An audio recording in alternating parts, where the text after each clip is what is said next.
भाइयों बहनों के आपके अपने चैनल वाईसीटी बुक्स में एक बार फिर से स्वागत है। प्लीज़ जो अभी तक हमारे चैनल को सब्सक्राइब नहीं किए होंगे जरूर सब्सक्राइब कर लेंगे। उसके बगल में बेल आइकन उसे भी दबा देंगे जिससे कि नोटिफिकेशन आप लोगों के पास पहुंच जाया करेगी। देखिए मैं बता दूं काफ़ी दिनों से आप लोग परेशान होंगे करंट अफेयर्स को लेकर। काफ़ी बच्चों के कमेंट्स भी आए थे। मैं बता दूँ कि कुछ कारणों आप लोगों के लिए करंट अफेयर्स की वीडियोज अपलोड नहीं हो पा रही थी। इसीलिए मैंने क्या किया है कि अगस्त के जितने भी आप लोगों को टोटल वीक के करंट अफेयर्स हैं सारे क्वेश्चन को इसके अंतर्गत कवर किया है कि जितने भी मोस्ट इंपॉर्टेंट करंट क्वेश्चन है जो कि पेपर में आप लोगों के लिए पूछे जा सकते हैं उन क्वेश्चनों को लिया गया। साथ में इसकी पीडीएफ भी प्रोवाइड कर दी जाएगी। पीडीएफ का लिंक डिस्क्रिप्शन में दे दिया जाएगा। आप लोग वहां से जाकर इसकी पीडीएफ प्राप्त कर सकते हैं। टेलीग्राम पर आप लोगों को मिल जाएगा इसका पीडीएफ। ठीक है, तो चलिए देर ना करते आज का सेशन स्टार्ट करते हैं और पहले क्वेश्चन को लेते हैं। पहला क्वेश्चन क्या दिया हुआ है?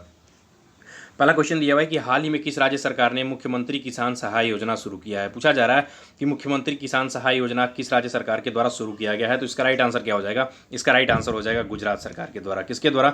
तो गुजरात सरकार के द्वारा अभी हाल ही में मुख्यमंत्री किसान सहाय योजना को शुरू किया गया और इसके अंतर्गत बताया क्या गया है। तो देखिए इसके अंतर्गत जो भी फसलों की मतलब बारिश की बिना कारणवश बारिश होती है या कभी ज़्यादा बारिश हो जाती है, इन्हीं को नुकसान करने के लिए, इसी की भरपाई करने के लिए क्या किया जाएगा कि अभी गुजरात सरकार के द्वारा पैसे दिए जाएंगे किसानों को। ठीक है, इसके लिए किसी प्रकार का लोन या किसी प्रकार का मतलब ऐसा कुछ नहीं है जिसके ऊपर से फिर बाद में क्या किया जाएगा कि उसको पे करना पड़ेगा। ऐसा कुछ सिस्टम इसमें नहीं रखा गया और पूरी तरह से ये क्या होगा कि ये मतलब ऋण मुक्त होगा और इसको अभी मदद किया जाएगा किसके द्वारा? तो गुजरात सरकार के द्वारा इसको मदद किया जाएगा। बात कर ले गुजरात की कैपिटल है गांधीनगर। विजय रूपाणी जो है फिलहाल में यहाँ पर अभी सीएम है और आचार्य देवव्रत हैं जो फिलहाल में अभी यहाँ पर अभी गवर्नर के पद पे बने हुए हैं। चलते हैं अगले नंबर क्वेश्चन की तरफ। अगला नंबर क्वेश्चन क्या दिया हुआ?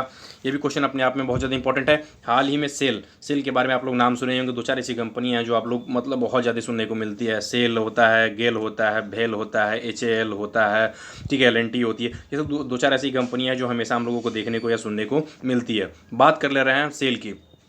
तो सेल की बात कर रहा है कि हाल ही में किसे इसका अभी अध्यक्ष नियुक्त किया गया है। तो इसका राइट आंसर क्या हो जाएगा? तो इसका राइट आंसर हो जाएगा हाल ही में सोमा मंडल को। किसको?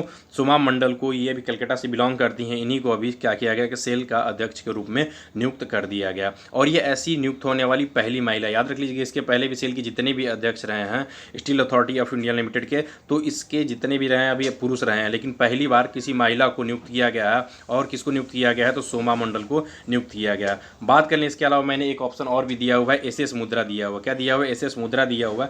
SS मुद्रा को अभी IBH का, याद रख लीजिएगा कहाँ का? तो IBH का अभी फिलहाल में चेयरमैन नियुक्त किया गया है। एक ऑप्शन और भी दिया हुआ है, उसके बारे में डिस्कस कर लेते हैं। क्या दिया है? दिलीप अमान दिया है। दिलीप अमान को अभी स्टील इंडिया एसोसिएशन का, किसका? स्टील इंडिया एसोसिएशन का अभी इनको भी क्या किया गया है? हेड के रूप में नियुक्त किया गया, अर्थात अध्यक्ष के रूप में नियुक्त किया गया। तो स्टील इंडिया एसोसिएशन और सेल में कन्फ्यूजन ना होइएगा। सेल का बात कर ले तो सोमा मंडल को और दिलीप अमान को स्टील इंडिया एसोसिएशन का भी हेड के रूप में नियुक्त किया गया है। ठीक है, चलते हैं अगले नंबर क्वेश्चन की तरफ। अगला नंबर क्वेश्चन क्या दिया हुआ कि हाल ही में किस देश ने एरो 2 बैलिस्टिक मिसाइल का सफल परीक्षण किया है। पूछा जा रहा है कि किस देश ने एरो 2 बैलिस्टिक मिसाइल का सफल परीक्षण किया है। तो इसका राइट आंसर क्या हो जाएगा? इसका राइट आंसर हो जाएगा इजराइल के द्वारा किया गया। किसके द्वारा? तो अभी इजराइल के द्वारा एरो 2 नाम पूछा सकता है कि किस नाम का परीक्षण अभी हाल ही में किया गया, किस मिसाइल मतलब बैलिस्टिक मिसाइल का परीक्षण किया गया इजराइल के द्वारा, उसका नाम बताइए। तो एरो 2 उसका नाम है और इसको अभी हाल ही में परीक्षण किया गया किसके द्वारा? इजराइल के द्वारा किया गया है।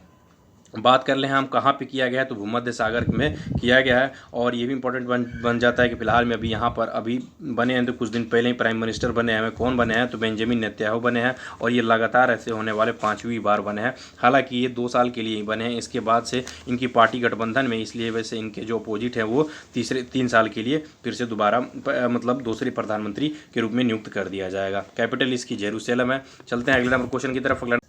क्वेश्चन नंबर 4 क्या कह रहा है कि हाल ही में मॉरिटेनिया के प्रधानमंत्री किसे नियुक्त किया गया है। पूछा जा रहा है कि मॉरिटेनिया के प्रधानमंत्री के रूप में किसे नियुक्त किया गया है। तो इसका राइट आंसर याद रख लीजिएगा। इसका राइट आंसर हो जाएगा कि हाल ही में मोहम्मद ओल्ड बिलाल को, किसको? मोहम्मद ओल्ड बिलाल को मॉरिटेनिया के प्रधानमंत्री अर्थात प्राइम मिनिस्टर के रूप में चुना गया है।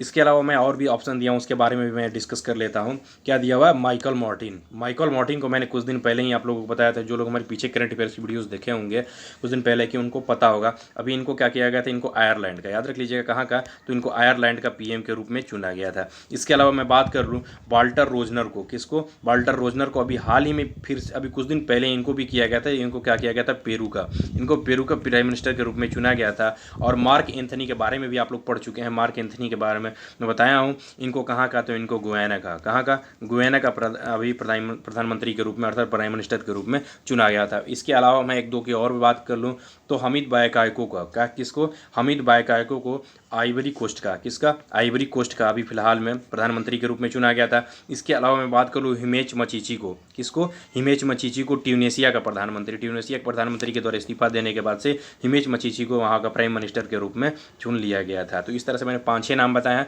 मैं देखिए जो भी पॉइंट मैं बताया हूँ पूछे आप लोगों की वीक की जितने भी इंपॉर्टेंट पॉइंट हैं उसको सारे क्वेश्चनों को इसके अंतर्गत कवर कर लिए गए। एक क्वेश्चन के अंदर आप लोगों को 2, 4, 5 क्वेश्चन 8 क्वेश्चन देखने को मिल सकते हैं। ठीक है, चलते हैं अगले नंबर क्वेश्चन की तरफ। अगला नंबर क्वेश्चन क्या दिया हुआ कि हाल ही में दिल्ली सरकार ने किस संस्थान के साथ समझौता किया है। पूछा जा रहा है कि दिल्ली सरकार ने किस संस्थान के साथ समझौता किया है, तो इसका राइट आंसर क्या हो जाएगा, इसका राइट आंसर हो जाएगा आईआईटी बॉम्बे के साथ समझौता किया है। आईआईटी बॉम्बे के साथ अभी दिल्ली सरकार ने समझौता किया और किसके लिए किया है, तो इसके स्मॉग टावर के लिए, किसके, स्मॉग टावर अर्थात जो भी मतलब प्रदूषण फैलती है अभी दिल्ली में, आप लोग देखते हैं कि बहुत ज़्यादा प्रदूषण देखने को मिलती है, तो जगह जगह पर क्या किया जाएगा, स्मॉग टावर को लगाया जाएगा और इसी के लिए आईआईटी बॉम्बे के साथ समझौता किया गया है, जिसमें क्या किया जाएगा कि 20 फीट ऊंचाई तक का टावर लगाया जाएगा और इसके अंतर्गत जितनी भी हवाएं, प्रदूषित हवाएं हैं, ये क्या करेगा कि ये मतलब ऑब्जर्व करने की कोशिश करेगा और शुद्ध हवाओं को प्रदूषित करने का कार्य करेगा। इसी के लिए अभी दिल्ली सरकार ने आईआईटी बॉम्बे के साथ क्या किया है, समझौता किया है। बात कर ले हम इसके अलावा भी आईआईटी मद्रास के बारे में, जो सबसे ज़्यादा इंपॉर्टेंट पॉइंट है। आईआईटी मद्रास के बारे में हम लोग जानते हैं कि अभी कुछ दिन पहले ही अभी रिपोर्ट आई थी शिक्षा नीति की। पहले तो एमएचआरडी के नाम से हम लोग जानते थे, इसका नाम बदल कर क्या कर दिया गया, शिक्षा मंत्रालय कर दिया गया। और उनके द्वारा एक रिपोर्ट आई थी जो नेशनल मतलब जितनी भी रैंकिंग इन संस्थाएं उनकी रिपोर्ट आई थी, उसमें बताया गया था कि प्रथम स्थान जो प्राप्त किया गया था वो आईआईटी मद्रास के द्वारा प्राप्त किया गया था। साथ में आईआईटी मद्रास से संबंधित एक पॉइंट और भी इंपॉर्टेंट है, क्या है कि ऑनलाइन बीएससी डिग्री देने वाला, कौन, ऑनलाइन बीएससी डिग्री देने वाला पहला ऐसा संस्थान बन गया था जिसका नाम क्या था, आईआईटी मद्रास था। ठीक है, इंपॉर्टेंट पॉइंट है, ये भी ध्यान दीजिएगा। चलते हैं अगले नंबर क्वेश्चन की तरफ। अगला नंबर क्वेश्चन क्या दिया हुआ है कि हाल ही में किसे football most valuable player of the year चुना गया है। पूछा जा रहा है कि फुटबॉल के most valuable player of the year के रूप में किसे चुना गया है, तो इसका राइट आंसर क्या हो जाएगा, इसका राइट आंसर आप लोगों को पता होना चाहिए क्योंकि 2 ही लोग ऐसे हैं जो कि फुटबॉल में बहुत ज़्यादा अपना अभी स्थायित्व बनाए हुए हैं, जिनका नाम है क्रिस्टियानो रोनाल्डो और लियोनेल मेसी। तो क्रिस्टियानो रोनाल्डो को क्या किया गया है, फुटबॉल के most valuable player of the year 2020 दिया गया है। ठीक है, अच्छा हमने बात कर लिया। अभी इसके अलावा भी दिया जाता है फुटबॉल में एक और भी पिचिची अवार्ड दिया जाता है। कौन सा पिचिची अवार्ड, वो किसको दिया गया, तो वो लियोनेल मेसी को दिया गया है। ठीक है, इसमें दूसरे स्थान पर क्रिस्टियानो रोनाल्डो रहे, लेकिन अभी लियोनेल मेसी को क्या कर दिया गया, पिचिची अवार्ड दिया गया और क्रिस्टियानो रोनाल्डो को दिया गया फुटबॉल के most valuable player of the year से सम्मानित किया गया है। ठीक है, अच्छा बात मैंने किया कि यहाँ पे एक ऑप्शन और भी दिया, इयोन मॉर्गन दिया हुआ है। मैंने इयोन मॉर्गन दिया हुआ है, इयोन मॉर्गन आप लोगों को पता होना चाहिए। इयोन मॉर्गन एक ऐसे खिलाड़ी हैं जिनको क्या किया गया था कि अभी हाल ही में इन्होंने बेस्ट अभी जितने भी छक्के महेंद्र सिंह धोनी के 213 छक्कों का रिकॉर्ड तोड़कर इन्होंने क्या किया, 215 छक्के मार दिए, जो कि अंतर्राष्ट्रीय क्रिकेट में एक कैप्टन के तौर पर सबसे ज़्यादा छक्के लगाने का रिकॉर्ड नाम इयोन मॉर्गन के नाम पर शामिल हो गया। अच्छा, महेंद्र सिंह धोनी नाम बोलने पर आप लोगों को पता होना चाहिए कि महेंद्र सिंह धोनी व सुरेश रैना, कौन, महेंद्र सिंह धोनी व सुरेश रैना दोनों लोगों ने क्या किया कि साथ में एक साथ संन्यास ले लिया, ये भी क्वेश्चन आप लोगों को पता ही होगा। और इसके अलावा मैं बात करूँ इयोन मॉर्गन किस देश से बिलोंग करते हैं, तो ये इंग्लैंड से बिलोंग करते हैं। और इंग्लैंड से एक क्वेश्चन और भी है कि स्टुअर्ट ब्रॉड, कौन, स्टुअर्ट ब्रॉड के द्वारा क्या किया गया था, 500 विकेट लेकर उन्होंने इस क्लब में शामिल होने वाले ऐसे 7वें व्यक्ति थे जिनके द्वारा 500 विकेट लिया गया है। ठीक है, चलते हैं अगले नंबर क्वेश्चन की तरफ। अगला नंबर क्वेश्चन क्या दिया हुआ है कि हाल ही में रॉकेट इंजन का परीक्षण करने वाली भारत की पहली निजी कंपनी कौन बन गई है। पूछा जा रहा है कि रॉकेट इंजन का परीक्षण करने वाली भारत की पहली निजी कंपनी कौन बन गई है, तो इसका राइट आंसर क्या हो जाएगा, तो इसका राइट आंसर याद रख लीजिएगा, स्काई एरोस्पेस। कौन, स्काई एरोस्पेस के द्वारा क्या किया गया है कि अभी पहली कंपनी ऐसी बनी है जिसके द्वारा भारत का रॉकेट परीक्षण किया गया। अच्छा, ये कौन सा रॉकेट को परीक्षण किया, ये भी इंपॉर्टेंट पॉइंट बन जाता है। तो इसके द्वारा भी हाल ही में सीवी रमन, जो आप लोगों को पता होना चाहिए नोबेल पुरस्कार से सम्मानित हैं, सीवी रमन, उन्हीं के नाम पर क्या किया गया है कि अभी रमन नाम का क्या, रमन नाम का एक अभी भी जो रॉकेट है उसका प्रक्षेपण किया गया और किसके द्वारा किया गया, स्काई एरोस्पेस के द्वारा किया गया, जो कि एक निजी कंपनी है। जैसे कि आप लोगों को पता होगा कि भी अमेरिका की एक एक्स स्पेस नाम की एक कंपनी है, ठीक है। वो क्या करती है कि जब भी मतलब नासा के मतलब बिजी होता है, चाहे नासा के द्वारा बहुत सारी जो है मतलब बनाए जाते हैं, तो उसके बाद से जो खाली होती है तो एक्स स्पेस के द्वारा विभिन्न प्रकार के प्रक्षेपण किए जाते हैं। तो इस तरह से भारत में बहुत सारी एरोस्पेस की ज़रूरत है। इसमें अभी पूरी तरह से स्वदेशी रूप से निर्मित, ये भी ध्यान दीजिएगा, पूरी तरह से स्वदेशी रूप से निर्मित रमन जो अभी रॉकेट का परीक्षण किया गया, और ये जो अभी एरोस्पेस भी बना है स्काई एरोस्पेस, ये भी पूरी तरह से क्या किया गया कि इसको अब स्वदेशी रूप में ढाल दिया गया है, ठीक है। तो इंपॉर्टेंट पॉइंट है, ये क्वेश्चन आप लोगों को पेपर में शॉर्टन पूछा सकता है। तो ये कुछ क्वेश्चन ऐसे होते हैं जो कि पेपर में बार बार देखने को मिलते हैं, और जब भी कोई भी डिफेंस वगैरह संबंधित क्वेश्चन आती है तो वो अपने आप में इंपॉर्टेंट बन जाता है। चलते हैं अगले नंबर क्वेश्चन की तरफ। अगला नंबर क्वेश्चन क्या दिया हुआ कि हाल ही में किस राज्य ने अपनी पहली औद्योगिक विकास नीति 2020-23 को लॉन्च किया है। देखिए, जिन लोगों को पता होगा, जो लोग काफ़ी दिनों से पढ़ते चले आ रहे हैं पीछे, उनको पता होगा कि औद्योगिक विकास नीति कहाँ पे चलाया जाता है। तो औद्योगिक विकास नीति जो चलाया जाता है वो आंध्र प्रदेश के अंदर चलाया जाता है, और इसी में अभी बताया गया था कुछ दिन पहले ही कि देखिए अभी जो 2020-23 जो था ये कब ख़त्म हो गया था, तो इसको ख़त्म कर दिया गया, तो 2020 में ख़त्म भी हो गया था, ठीक है। क्योंकि ये कब से चल रहा था, 2017 से चल रहा था, तो ये 3 साल के लिए चलता है, लेकिन फिर से इसे क्या कर दिया गया, 2020-23 के लिए चालू कर दिया गया। और किसके द्वारा किया गया, आंध्र प्रदेश के द्वारा शुरू किया गया। देखिए, मैं आंध्र प्रदेश से यहाँ तो पहले आप लोगों के पॉइंट पहले बता दूँ कि ये क्यों शुरू किया गया है। तो युवाओं को रोजगार देने के लिए और क्षेत्रीय विकास को बढ़ावा देने के लिए, ध्यान दीजिएगा, युवाओं को विकास रोजगार देने के लिए और क्षेत्रीय विकास को बढ़ावा देने के लिए क्या किया गया, इसको स्टार्ट किया गया। साथ में मैं बता दूं कि आप लोगों के लिए क्वेश्चन यहाँ पे और भी है। आंध्र प्रदेश में ही क्या किया गया, YSR चेयूथा, याद रख लीजिएगा, YSR चेयूथा योजना को स्टार्ट किया गया है। ये मैंने अलग से क्वेश्चन नहीं बताया, मैंने आंध्र प्रदेश आया था तो मैं सोचा किसी में बता दूं। YSR चेयूथा योजना को स्टार्ट किया गया। इसके अंतर्गत क्या किया जाएगा कि इसके अंतर्गत 75,000 रुपये तक का क्या किया जाएगा, किसानों वगैरह को लोन देने की बात कही गई है, जो कि YSR चेयूथी योजना के अंतर्गत बताई गई है। जहाँ भी आप लोगों को कोई भी क्वेश्चन में YSR देखने को मिले तो आप लोग देखते ही समझ जाइएगा कि ये कोई भी योजना कहाँ की हो सकती है, तो आंध्र प्रदेश की हो सकती है, क्योंकि हर योजना के पहले YSR जरूर देखने को मिलता है। लगभग 99% ऐसे देखने को मिलता है आंध्र प्रदेश के अंतर्गत, ठीक है। बात कर ले हम कुछ पॉइंट और की, तो आंध्र प्रदेश की अभी क्या किया गया है कि अभी एक बिल पारित किया गया है जिसके अंतर्गत आंध्र प्रदेश की 3 कैपिटल बनाने की बात की गई है। हालांकि आपको पता होगा कि आंध्र प्रदेश की कैपिटल जो है अभी फिलहाल में क्या है, हैदराबाद है, ठीक है। लेकिन अभी प्रस्तावित जो किया गया था वो क्या था, वो अमरावती को बनाया गया था, ठीक है। लेकिन इसके अलावा भी अभी क्या कर दिया गया है कि अभी सदन में पारित कर दिया गया और 3 कैपिटल बनाने की बात कही गई है, ठीक है। पहला कैपिटल जो होगा वो क्या होगा, याद रख लीजिएगा, वो एडमिनिस्ट्रेटिव कैपिटल होगा, और वो कौन सा होगा, विशाखापट्टनम होगा, ठीक है। एक जुडिशियल कैपिटल होगा, वो क्या होगा, कुरुनूल होगा, क्या होगा, कुरुनूल होगा, और ये आप लोगों को पता है, ठीक है। तो इस तरह से 3 पॉइंट है, आप लोग तीनों पॉइंट्स को याद रख लीजिएगा, और ये क्वेश्चन आप लोगों को पेपर में देखने को मिल सकते हैं 100%। चलते हैं अगले नंबर क्वेश्चन की तरफ। अगला नंबर क्वेश्चन क्या दिया हुआ कि हाल ही में किस बैंक ने सौर KGC कार्ड लॉन्च किया है। पूछा जा रहा है कि किस बैंक ने सौर KGC कार्ड को लॉन्च किया है। तो इसका राइट आंसर क्या हो जाएगा, तो इसका राइट आंसर हो जाएगा कि भी हाल ही में HDFC बैंक के द्वारा किया गया कि सौर KGC कार्ड को लॉन्च किया गया है।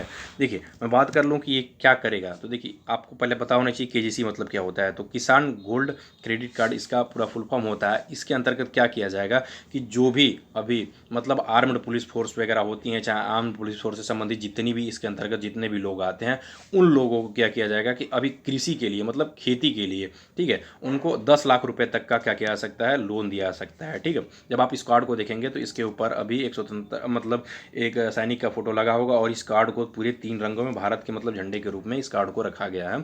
और बात करें कि इसको सिर्फ और सिर्फ आर्म्ड फोर्स के लिए बनाया गया है, और इसके अंतर्गत कृषि से संबंधित जितनी भी खेती वगैरह जो भी चीज़ें करना चाहेंगे ये लोग, तो उन कर सकते हैं, और इसमें 10 लाख रुपए तक का लोन प्रोवाइड किया जाएगा। बात कर ले रहे हैं, आपको यहाँ पे एक क्वेश्चन बताना होगा, मैं 1-2 क्वेश्चन आप लोगों को दूंगा, जिसका राइट आंसर कमेंट बताइएगा। HDFC के द्वारा कौन से अभी गाने को लॉन्च किया गया था जो कि बहुत ज़्यादा चर्चा में था, ठीक है, और वो कोरोना पर उस गाने को लॉन्च किया गया था। तो इसका राइट आंसर आप लोग कमेंट में बताइएगा, ठीक है। बात कर ले रहे हैं हम इसके अलावा में HDFC की स्थापना कब हुई थी। तो HDFC की जो स्थापना हुई थी 1994 में हुई थी, और शशिधर जगदीशन जो फिलहाल में शशिधर जगदीशन जो है फिलहाल में इसके हेड के रूप में बने हुए हैं। चलते हैं अगले नंबर क्वेश्चन की तरफ। अगला नंबर क्वेश्चन क्या दिया हुआ है कि हाल ही में किस शहर में रेलवे के नए संग्रहालय का उद्घाटन किया गया है। पूछा जा रहा है कि रेलवे के नए संग्रहालय का उद्घाटन कहाँ पे किया गया है, तो इसका राइट आंसर क्या हो जाएगा। तो इसका राइट आंसर याद रख लीजिएगा, हुबली में किया गया है। तो अभी हाल ही में रेलवे के नए संग्रहालय का उद्घाटन कहाँ पे किया गया है, अभी हुबली में किया गया है। और हुबली आपको पता होना चाहिए कहाँ पे है, तो हुबली अभी हमारा कलकत्ता में स्थित है। और बात कर लें कि अभी हुबली कर्नाटक से संबंधित मैं पॉइंट बता रहा हूँ। देखिए हुबली चला गया मैं, हुबली कहाँ पे है, कर्नाटक में है, कर्नाटक का बेंगलोर में है। और बेंगलोर के फिलहाल में अभी BS येदियुरप्पा जो है CM के रूप में बने हुए हैं। और यहाँ पे मैं एक पॉइंट और भी आप लोगों को बता दूँ, यहाँ पे रेलवे संग्रहालय की बात किया है, इसके अलावा एक आदिवासी संग्रहालय भी बनाया जा रहा है। वो कहाँ पर बनाया जा रहा है, तो वो कहाँ पर, तो गुजरात में बनाया जा रहा है। वो क्या किया जाएगा कि जो भी स्वतंत्रता सेनानी लोग होंगे उनके लिए एक आदिवासी संग्रहालय के रूप में बनाया जा रहा है। ठीक है, तो चलते हैं, बात कर लेते हैं हम अगले नंबर क्वेश्चन की तरफ। अगला नंबर क्वेश्चन क्या दिया हुआ है, अगला नंबर क्वेश्चन दिया हुआ है कि हाल ही में किसने CEO of the year award जीता है। देखिए आप लोग CEO के बारे में तो हमेशा पढ़ते चले आते हैं, इस कंपनी के CEO ये हैं, इस कंपनी के CEO ये हैं, लेकिन बात कर ले रहे हैं कि अभी CEO of the year award किसके द्वारा जीता गया है। तो इसका राइट आंसर याद रख लीजिएगा, किसके द्वारा, अभी गगन अरोड़ा के द्वारा। किसके द्वारा, गगन अरोड़ा के द्वारा क्या किया गया, CEO year of the award जीता गया। और ये वेंकटेश ग्लोबल सर्विस कंपनी के फिलहाल में CEO के रूप में बने हुए। ये क्वेश्चन पूछा जा सकता है कि किसके CEO हैं, तो याद रख लीजिए वर्टेक्स ग्लोबल सर्विस के फिलहाल में अभी क्या है कि CEO के रूप में बने हुए हैं। और इन्हीं के द्वारा क्या किया गया है कि इस पुरस्कार को जीता गया है। बात करें इसके अलावा मैंने क्वेश्चन अलग से नहीं लिया, इसी में शामिल कर दिया हूँ कौशिक खन्ना को। कौशिक खन्ना को अभी क्या किया गया, गो एयर का CEO के रूप में नियुक्त किया गया है। किसका, गो एयर का CEO के रूप में नियुक्त किया गया है, किसको, कौशिक खन्ना को। ठीक है, यहाँ पे 2 पॉइंट क्वेश्चन बने, CEO ऑफ द ईयर किसके द्वारा जीता गया, गगन अरोड़ा को। और ये वर्टेक्स ग्लोबल सर्विस के फिलहाल में CEO के रूप में बने हुए हैं। और कौशिक खन्ना को गो एयर के फिलहाल में अभी क्या किया गया है, CEO के रूप में चुना गया है। चलते हैं अगले नंबर क्वेश्चन की तरफ। अगला नंबर क्वेश्चन क्या दिया हुआ है कि हाल ही में किसे केन्या में भारतीय उच्चायुक्त के रूप में नियुक्त किया गया है। पूछा जा रहा है कि केन्या में भारतीय उच्चायुक्त के रूप में किसे नियुक्त किया गया है। तो इसका राइट आंसर क्या हो जाएगा, तो इसका राइट आंसर हो जाएगा कि अभी हाल ही में वीरेंद्र पाल को, किसको, वीरेंद्र पाल को भारतीय उच्चायुक्त के रूप में नियुक्त किया गया। और कहाँ पे किया गया है, तो केन्या के अंतर्गत किया गया है। देखिए काफ़ी दिनों से हम लोग पढ़ते चले हैं, राजीव कुमार हैं, गायत्री आई कुमार है, P कुमार और मनीष प्रभा, बहुत सारे ऐसे लोग हैं जिनके द्वारा क्या किया गया है कि विभिन्न प्रकार के उच्चायुक्त व राजदूत के रूप में विभिन्न देशों के अंतर्गत नियुक्त किए गए हैं। आप लोग, मैं इसीलिए कहता हूँ कि आप लोग कंटिन्यू देखा करेंगे वीडियोस को, आप लोग आसानी से इस चीज़ों को देख पाएंगे और कवर कर पाएंगे। तो बात कर ले रहे हैं हम वीरेंद्र पाल के बारे में, तो हमने देख लिया केन्या को। गायत्री आई कुमार को कहाँ का किया गया था, तो याद रख लीजिएगा इनको ब्रिटेन का किया गया था। कहाँ का, तो इनको ब्रिटेन का उच्चायुक्त के रूप में नियुक्त किया गया था।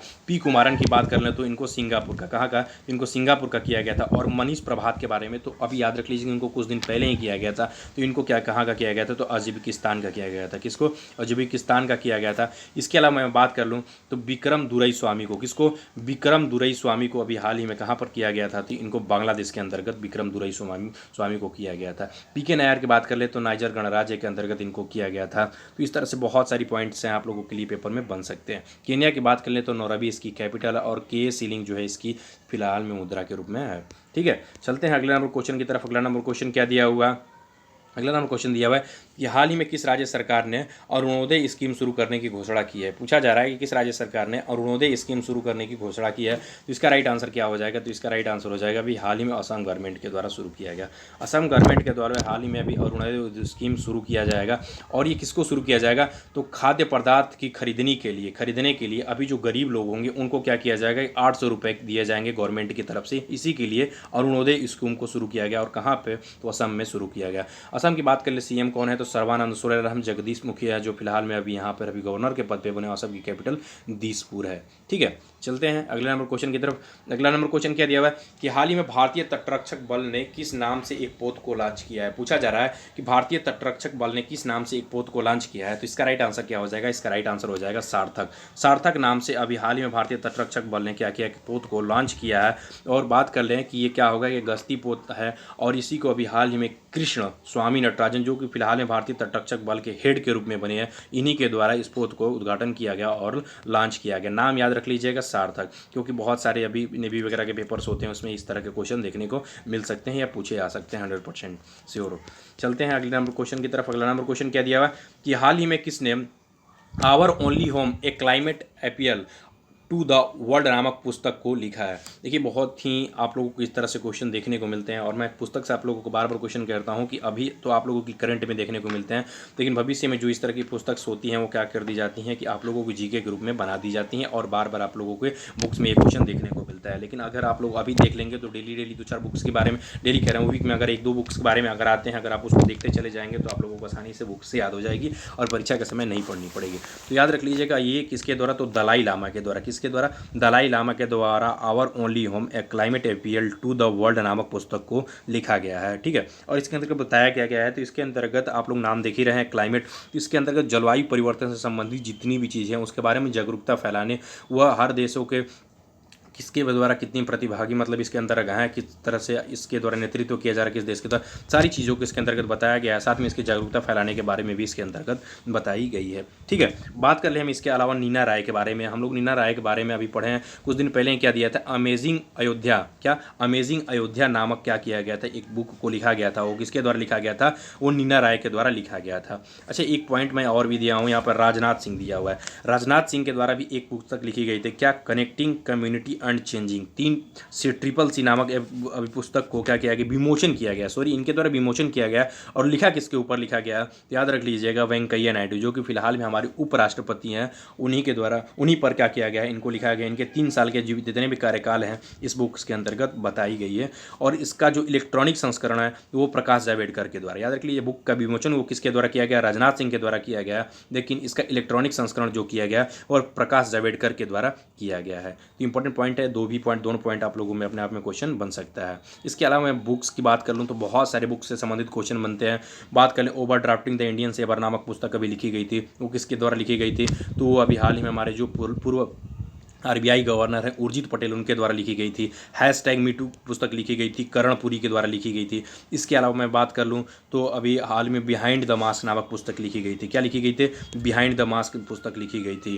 ठीक है, तो इस तरह से बहुत सारी पुस्तक लिखी गई हैं और आप लोग इसी कंटेक्ट में रहेंगे तो आप लोगों को चीज़ें आसानी से तैयार हो जाएंगी और याद हो जाएंगे।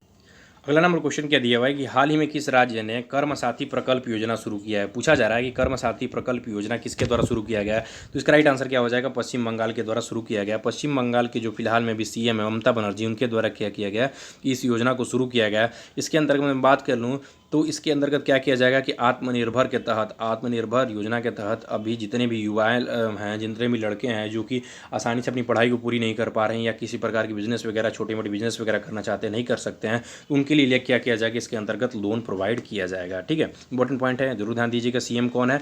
तो ममता बनर्जी हैं और जगदीप धनखड़ जो है फिलहाल में गवर्नर के पद पर बने हुए हैं। और पश्चिम बंगाल से बहुत सारी योजनाएं बनी हैं, आप लोग उसे भी जरूर देख लीजिएगा। पीछे की वीडियोज उठाकर मातृ स्मृति योजना हुआ, पंचेष्टा योजना हुआ, बहुत सारी ऐसी योजनाएं हैं जो अभी पश्चिम बंगाल के द्वारा शुरू की गई हैं।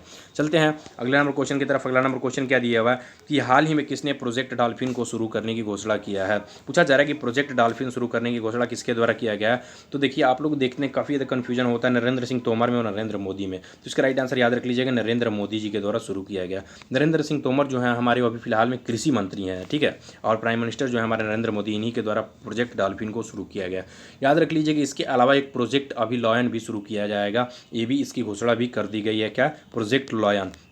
इसके अंतर्गत क्या किया जाएगा कि जो भी लॉयन होंगे, मतलब जो शेर होंगे, उनकी क्या किया जाएगा? निगरानी या संरक्षण किया जाएगा। उसी तरह से प्रोजेक्ट डॉल्फिन के तहत भी क्या किया जाएगा कि जो भी मतलब ऐसे मछुआरे वगैरह होते हैं, चाहे जो समुद्र की मतलब मछलियों को मार मार कर खा जाते हैं, उसी तरह से प्रोजेक्ट डॉल्फिन के तहत उन डॉल्फिनों को बचाने की बात कही गई है। ठीक है, अदर मछलियों पर तो रोक नहीं है, लेकिन डॉल्फिन पर क्या किया गया? रोक लगाई गई है। ये किसके द्वारा लगाई जाएगी? इसके अभी हाल ही में इसी के लिए प्रोजेक्ट डॉल्फिन को शुरू किया गया नरेंद्र मोदी जी के द्वारा।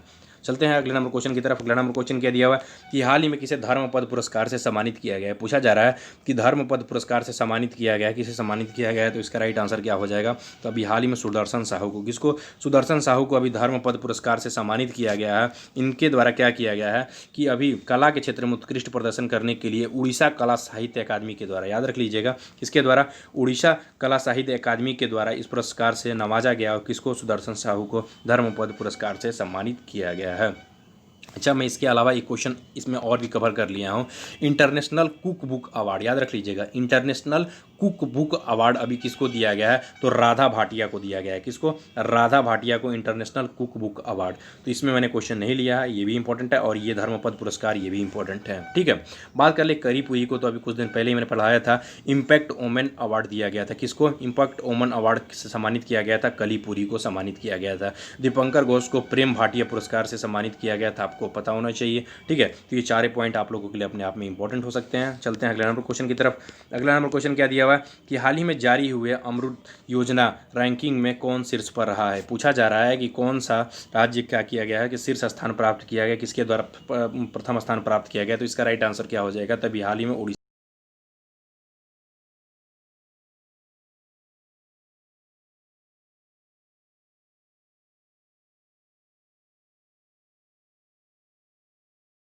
रख लीजिएगा, इसका पूरा फुल फॉर्म है, और इसी के द्वारा क्या किया गया, प्रथम स्थान प्राप्त किया गया है, उड़ीसा के द्वारा प्राप्त किया गया है। अच्छा, इसके अंतर्गत होता क्या है, इसके अंतर्गत, इस योजना के अंतर्गत, तो इसके अंतर्गत जितने भी शहर, मतलब कितने, मतलब कौन सा राज्य किस तरह से पानी पहुंचाने में अपने राज्यों में सक्षम है, पहला पॉइंट। और दूसरा पॉइंट कि अपने सीवर की सफाई करने में या सीवर को सही प्रणाली में विकसित करने के लिए कौन सा राज्य किस तरीके से वर्क कर रहा है, इसी के लिए अभी देखा गया है। इसमें प्रथम स्थान उड़ीसा के द्वारा, द्वितीय स्थान चंडीगढ़ के द्वारा, तीसरा स्थान तेलंगाना के द्वारा, चौथा स्थान गुजरात के द्वारा प्राप्त किया गया है। इंपॉर्टेंट पॉइंट है, ध्यान दीजिएगा। चलते हैं अगले नंबर क्वेश्चन की तरफ। अगला नंबर क्वेश्चन क्या दिया हुआ है कि हाल ही में किस देश ने क्लीन प्लेट कैंपेन 2.0 नामक अभियान को शुरू किया है। पूछा जा रहा है कि हाल ही में किस देश ने क्लीन प्लेट कैंपेन 2020 नामक अभियान को शुरू किया है। तो इसका राइट आंसर क्या हो जाएगा, तो इसका राइट आंसर याद रख लीजिएगा, चीन के द्वारा शुरू किया गया। किसके द्वारा शुरू किया गया, तो भी हाल ही में चीन के द्वारा क्लीन प्लेट कैंपेन 2.0 नामक अभियान को शुरू किया गया। इसके अंतर्गत बताया क्या गया है कि इसके अंतर्गत जो भी लोग क्या करते हैं, खाने को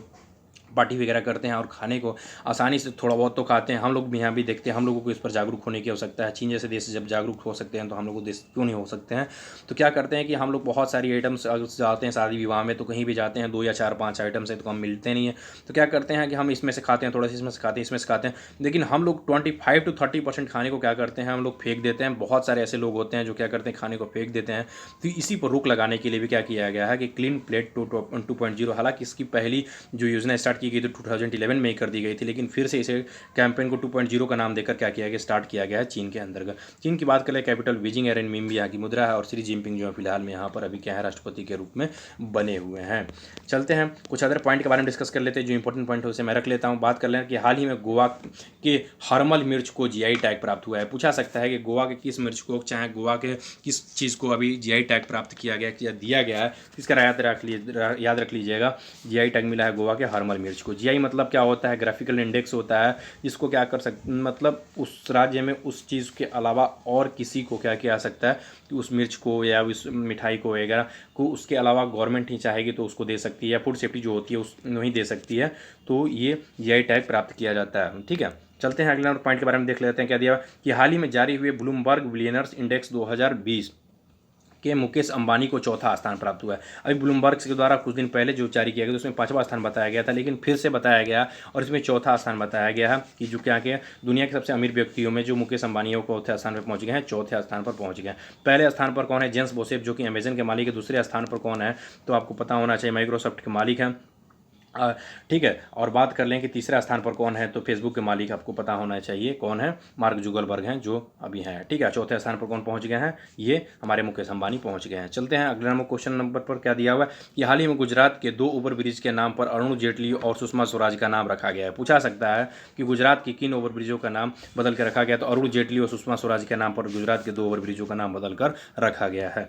अगला नंबर क्वेश्चन क्या दिया हुआ है, अगला नंबर पॉइंट दिया हुआ है कि हाल ही में कोविड-19 महामारी से निपटने के लिए भारत ने एंटीगुआ और बारबुडा को $1 मिलियन की सहायता राशि प्रदान की है। पूछा सकता है कि किसको, तो एंटीगुआ व बारबुडा को 1 मिलियन की राशि प्रदान की है भारत ने किस कोविड-19 महामारी से निपटने के लिए। चलते हैं अगले नंबर पॉइंट की तरफ। अगला नंबर पॉइंट क्या दिया हुआ है कि हाल ही में संसद के लोकसभा के अधिकारियों और कर्मचारियों के लिए फ्रेंच भाषा को शुरू किया गया है। पूछा सकता है कि संसद के लोकसभा व अधिकारियों कर्मचारियों के लिए कौन सी भाषा को शुरू किया गया है, तो फ्रेंच भाषा को शुरू किया गया है। देखिए इसके आंसर की प्रोवाइड की हुई है दोस्तों। अगर आप इसकी पीडीएफ डाउनलोड करना चाहते हैं तो आप हमारे टेलीग्राम ग्रुप से जुड़कर आसानी से इसकी पीडीएफ भी प्राप्त कर सकते हैं।